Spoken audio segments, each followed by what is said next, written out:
मराठवाड्याच्या हक्काचं कृष्णा खोऱ्यातील 7 TMC जे पाणी आहे त्या पाण्याची जी कामं आहेत आता अंतिम टप्प्यात आलेले आहेत। आरोग्यमंत्री तानाजी सावंत आज या जे जेऊरचा बोगदा या ठिकाणी पाणी करत आहेत। मला सांगा कशा पद्धतीने ही कामं पूर्ण होत आहे आणि हा प्रकल्प जसं आमचं सत्तांतर झालं तसं आमचे मुख्यमंत्री आणि उपमुख्यमंत्री देवेंद्रजी फडणवीस आणि एकनाथभाई शिंदे ह्या दोघंच मंत्री होते सुरुवातीला कॅबिनेटमध्ये, तुम्ही बघितलं 1 महिना, आणि पहिल्याच कॅबिनेटमध्ये ह्या कामाला गती देण्यासाठी जवळपास 11,500 कोटीचं बजेट प्लॅनिंग केलं। आणि आज तुम्ही बघितलं असेल, आज आपल्या जेऊरपासून म्हणजे उजनी धरणापासून मीरगव्हाणपर्यंत जवळपास 27 किलोमीटर ह्या बोगद्याची लांबी आहे।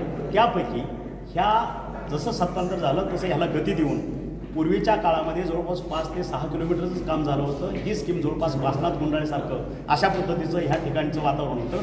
आणि जसं सत्तांतर झालं आमच्या 2 मुख्यमंत्री आणि उपमुख्यमंत्री बजेटरी प्लॅनिंग केलं।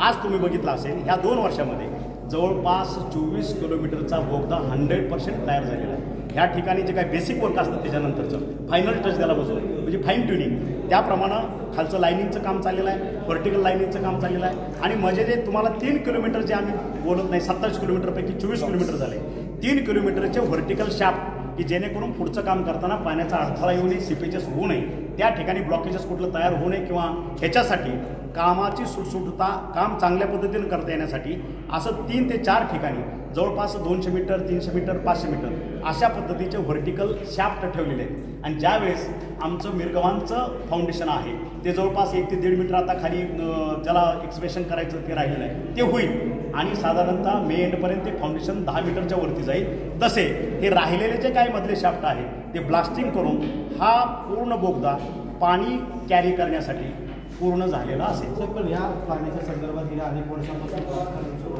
वारंवार याच्यामध्ये निवडणुकीमध्ये सुद्धा हा विषय जो प्राधान्यक्रम बदलला त्यानंतर प्रयत्न याला वेग आला। आता ही योजना पूर्ण होते, काय नेमकं भाव आहे आणि किती शेतकऱ्यांचा फायदा होईल? जवळपास तुम्ही बघितलं असेल धाराशिव जिल्हा आणि बीड जिल्ह्यातला आष्टी तालुका ह्याच्यातल्या जवळपास 3 लाख एकर क्षेत्र हे ओलिताखाली येणार। पूर्वी आमच्याकडे धरणं होतीच ना, कोळगाव आहे, साखत आहे, चांदणी आहे, जसं आमचं आहे, खाली पेरणा आहे, मांजरा आहे, सगळं आहे। ह्याचा जे काही ओलिताखालचं क्षेत्र ऑलरेडी डिफाईन केलेलं ते आहेच। त्याच्याशिवाय हे 7 TMC पाणी सीना कोळगाव धरणामध्ये पडल्यानंतर ते खाली ज्या पद्धतीनं आम्ही खाली नेतो, प्रत्येक जे काही छोटे छोटे तलाव आम्ही कन्स्ट्रक्ट करून त्या ठिकाणी रिफिल करतोय, त्याच्यामुळं जवळपास 3 लाख एकर क्षेत्र ओलिताखाली येणार आहे। आणि तुम्हाला आज तुमच्या माध्यमातून मी माझ्या मराठवाड्यातल्या धाराशिव जिल्ह्याला शब्द देऊ इच्छितो, पुढच्या 5 वर्षामध्ये मराठवाड्यातील धाराशिव जिल्ह्याचा आकांक्षित जिल्हा म्हणून हे जे कुठं प्लॉट आहे तो आम्ही पुसून टाकू आणि पश्चिम महाराष्ट्रातला जिल्हा किंवा त्याच्यापेक्षा सरस बागायतदार असलेला जिल्हा तुम्हाला पुढच्या 5 वर्षामध्ये हा धाराशिव जिल्हा झालेला दिसेल। नक्कीच आपण पाहतो की अगदी ज्या पद्धतीनं या कामाला गती आणून मिळालेली आहे आणि एकंदरीत आता या बोगद्यातून देखील आता तानाजी सावंत यांनी पाणी केलं।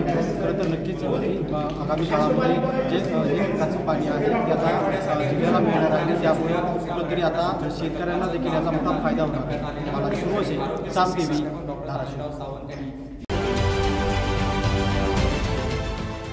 देश विदेशातील प्रत्येक घडामोडींचे लाईव्ह अपडेट मिळवण्यासाठी आता साम टीव्हीच्या सर्व सोशल मीडिया प्लॅटफॉर्मला लाईक, फॉलो आणि सबस्क्राईब करा। तसंच सर्व नोटिफिकेशनसाठी बेल आयकॉन प्रेस करायला विसरू नका।